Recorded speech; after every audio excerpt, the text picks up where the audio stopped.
Together, we are Jen and Jacoby. What is it that we do, We Mr. get the Rose? people what they want.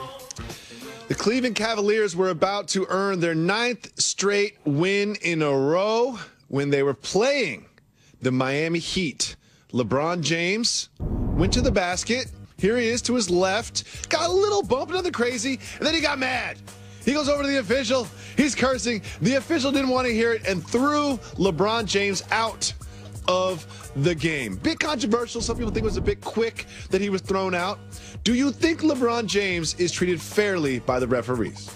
All superstar players are treated fairly by the officials because in basketball, especially the NBA, there are different phases of who gets the call when. Okay. There are rookie calls, there are veteran calls, there are calls in the beginning of the game, there are fourth quarter calls, there are reach-ins, there are over the back. There are so many judgment calls. Block charge comes to mind.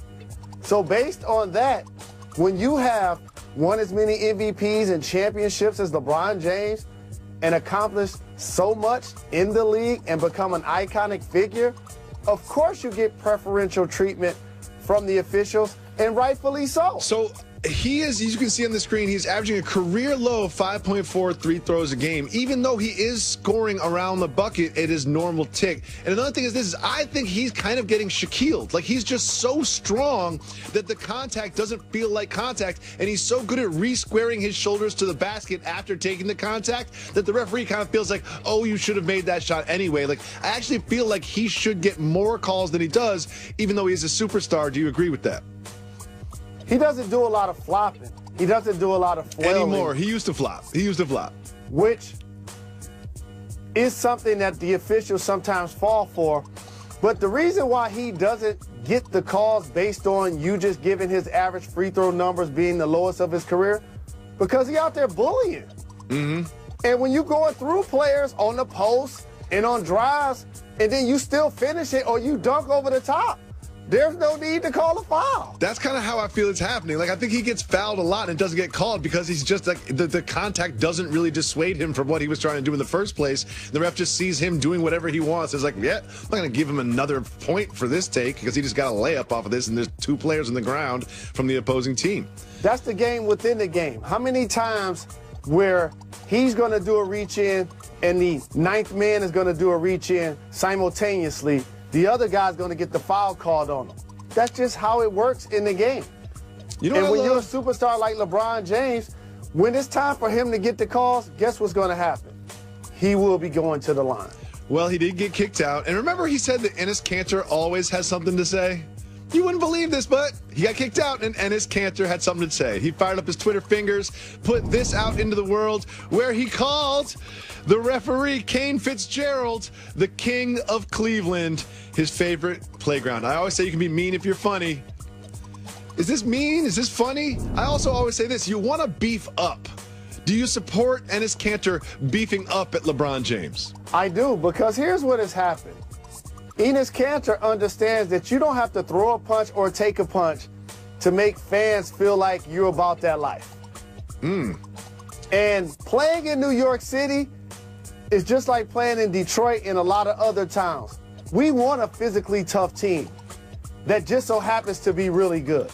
I'm glad you brought that up. And so for Kanter, if he becomes the face of a team that will not back down, that will be physical, that will talk trash, he doesn't have to put in the physical work of a Charles Oakley for people to retire him immortally as that guy that went at the opposing players consistently. Especially when it's LeBron James. Well, he also said this about going at opposing players. Here's what he told ESPN's Ian Bagley, quote, "I'm not going to tell who, but I told somebody, hey man, go out there and fight with somebody.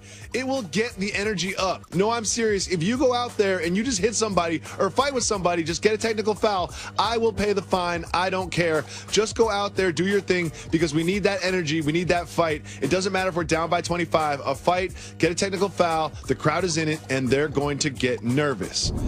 Jalen, I have a lot of questions about this, but first of all, is this something that NBA players do? Premeditated, technicals or hold me back moments to sort of juice up the home crowd? The answer to that question directly is yes. But I want to peel back the onion a little bit more and talk about leadership. Okay. Because you don't have to tell me to go out and fight. Thank you. And you'll pay my fine.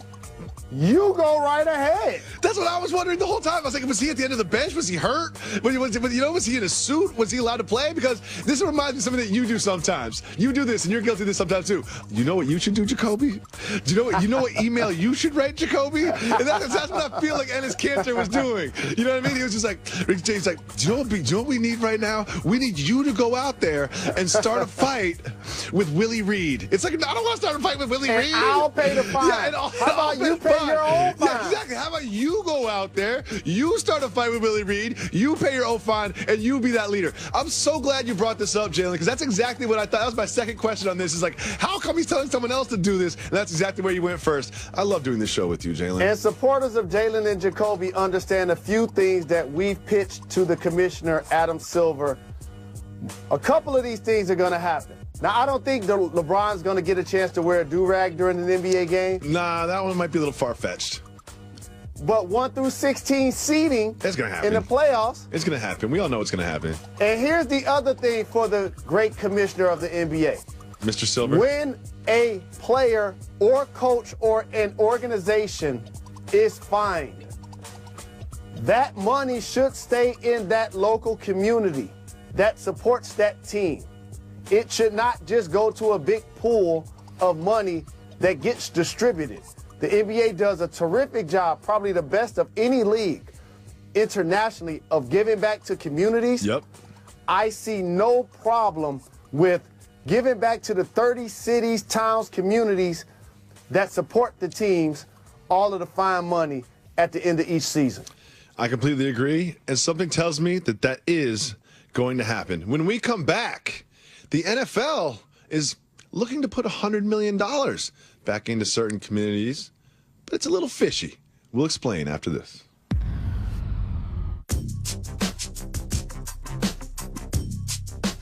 Kimbo Slice, you're familiar with his work, right? Yeah, I'm not going to talk crazy about him.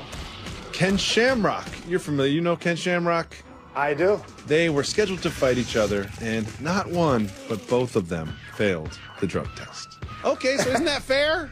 Yeah, so just, right. Yeah, it's only if one of them fails, I understand why we don't continue with this fight. But if you both failed, why is it a delay? Let the fight begin. that can only help with the Right. subscriptions. Correct.